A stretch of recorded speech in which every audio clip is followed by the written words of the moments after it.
This is a story about a piece of shit receiving their deserved karma several years later. Many years ago, I worked in the lovely career of retail. It's sadly normal for there to be a constant flow of shop scum that make you despise their existence, and there are those that are so horrific that what they do is burned into your mind forever. Fortunately, one of these unforgettable moments allowed me to extract my revenge. I had only worked in retail for 1 year in this newly built store and was starting to settle in. Getting to know the great customers and understanding that some people shouldn't be allowed outside, which being a shy person who hates conflict wasn't the best, but at least one of my customers was an absolutely adorable elderly lady who always made time to talk and was an absolute joy to be with.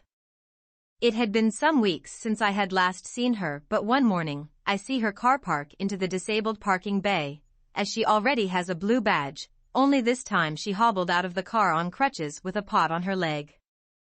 I didn't have chance to talk to her yet when a works truck, which did not have a blue disabled badge, pulled into the disabled space next to her and out jumped an early 40s builder with their teenage kid. Well, this little old lady was having none of this and must have absolutely massive balls of steel and stood up to this ignorant builder and politely informed them that they shouldn't be parking there as it's for the disabled and he doesn't have a badge. What happened next, I can't forget. This builder decided the best course of action was to humiliate and insult this poor elderly lady in crutches, accuse her of faking her disability and claim the cast on her leg was a fake and that she probably milks the benefit system for as much money as possible, then walks off putting on an over-dramatic fake limp, laughing away with their teenage kid whilst the old lady stood there in shock. Sadly, being one who lacks courage, I did absolutely nothing about it, and that would stick with me forever. I tried feebly to ask a manager later to do something about it, but they didn't care or want to get involved. For years, I worked in this store always seeing this scum builder come in and out. Fortunately, I never interacted with this scum builder, but I saw them often, and every time I did, I would always remember what they had done vividly. I would still see them park in the disabled bays, and even got to the point where I would recognize them by the large blue Mercedes they drove. 7 years later I was still working in this store, and this scum was still parking in disabled and looking like an absolute cunt. Yet this year I was blessed with good fortune and our store was outfitted with some absolute joyful equipment. Due to the high number of complaints, our store had set up a company to deal with the parking violations, but instead of having external parties coming in and ticketing cars, the staff of the store were given the ticketing machine and it was our duty to go to the car park and record any cars that violated the parking rules. This was all done digitally and there would be no paper tickets upon the cars. This was brilliant. As soon as I found out, I knew what I was going to do.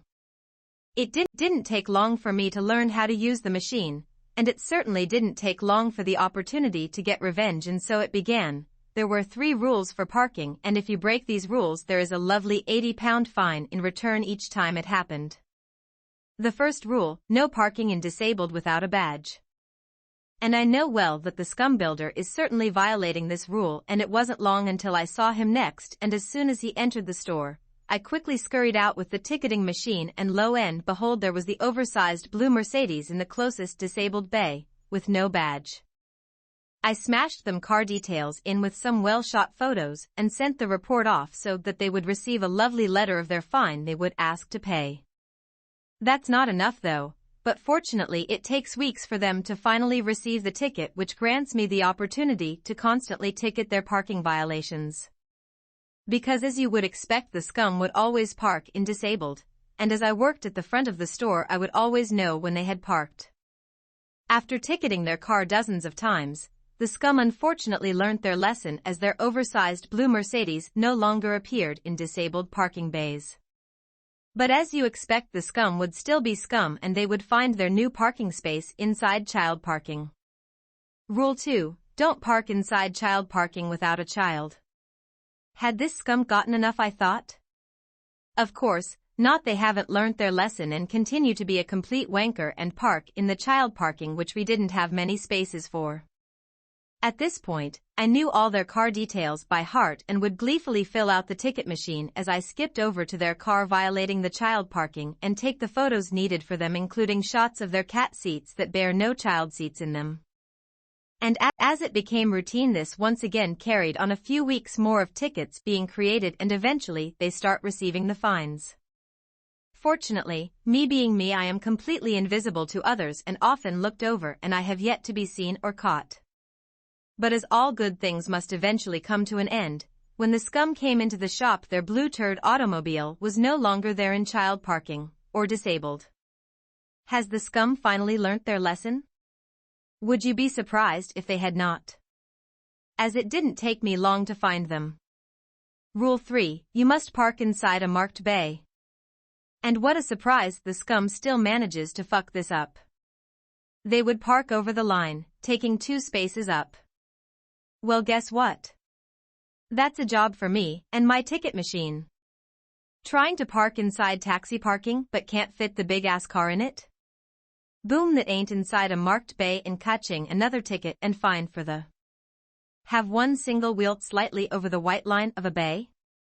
Well, guess who technically broke the rule? That's right, scumbag did.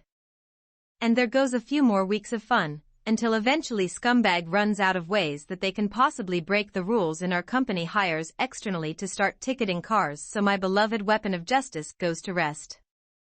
Now I know what people are probably going to say, that all these fines are not enforceable because of blah blah blah, but I honestly don't care for a few reasons.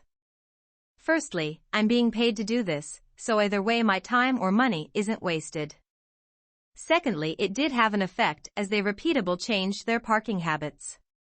And thirdly, even if they don't end up paying, they are still going to spend a fuck ton of the time and effort trying to overturn them over and over again, having to constantly be harassed by mail.